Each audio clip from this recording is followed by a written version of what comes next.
So, Jay, there once was a story all about how Carlton tried to copyright a dance. Oh, Yeah. I think that sounds like a really stupid story Yeah. Well, it's true. and a really, really dumb move.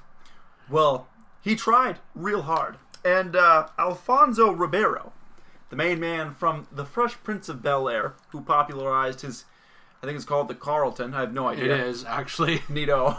What a terrible name. So he tried to basically file a couple of lawsuits against NBA 2K and Fortnite for using his dance in their games without asking for his permission. Oh no! Well, the results just came back, and Is he the father? yeah, Maury Povich was heavily involved. The U.S. Copyright Office basically said, no, you can't file a lawsuit against Thank this. God. This is so stupid. I've seen this happen multiple times. You know, like Backpack Kid Yeah, is doing the same thing. he's doing the exact same It's thing. so dumb. No one cares that No. you made up this shitty dance. Well, what are they? Are they like expecting royalties for this? Was that the whole plan? Was to Well- get money for every time someone? Because I think you can unlock dance moves for free in a lot of these games, anyways. From the outside, that is certainly what it looks like, that these are moves made to get money. Which I guess, whatever. But I think it's stupid. It makes you look bad. Oh, it certainly makes you look bad. It's It makes just you look like an embarrassing. idiot. Yeah, it's embarrassing. So yeah, no, they completely shut it down. I mean, basically, they just said you can't like this. It doesn't matter. And they really didn't give any, I guess, any value to it at all. So yeah, I don't know. All right, so do you think this will set a precedent? Because I do. I think so. I think it'll be a really positive thing because, like, even going beyond just the cringy dance move lawsuit that just happened, I think just going beyond that, even to just more freedom for the media, specifically the video game media. But not news media. Not news media. news media, because they are mean to PewDiePie. They really are. We don't appreciate it. And they, I mean, I think it just kind of sets a cool precedent where, like, you're able to kind of be more free. Like, for example, another thing that I heard about was, like, Rockstar. Like that Lindsay Lohan thing on the cover. Remember that? Yeah, that was very silly. I understand why she would think that vaguely looked like her, but also they had a model who did that exact Right. shot. Just super over the top. So yeah, so I don't understand why like at first glance, yeah, it very generically looks like a generic redheaded or blonde haired girl like her. Like Lindsay, yeah. I guess, but like that's about it. I don't know, that was silly.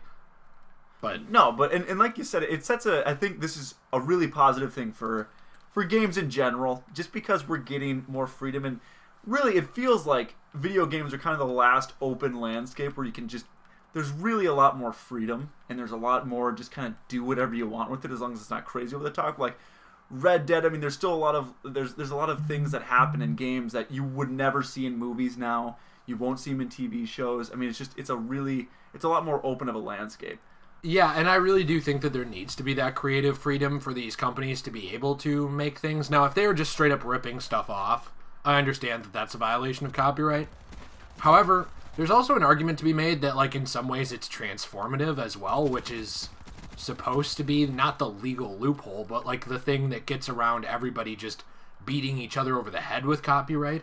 So something like the fact that you and I are playing this game, there's debate on whether or not that would be considered transformative or not, because that's never gone to court. However, like, it's also pretty generally accepted that it is, because of the commentary is totally different. Like, the commentary of what we're talking about provides a different experience for a viewer than if we were just sitting in Call of Duty camping in a corner doing nothing with just the game's audio and music playing. You know, there's a difference. And then there also actually are precedents of things like with Ethan and Neela Klein from H3H3, where they did commentary and edited someone's video and used bits of it to create their own, and that was seen as transformative in court. And we haven't seen a lot of that with video games, where it's like, is this or is this not transformative? Like, is it at all transformative that this Rihanna song plays on the radio as you drive down the road in the video game, running pedestrians over? Or is it not? Is that the same exact experience you're going to get every time you listen to the Rihanna song on your own? I would argue no.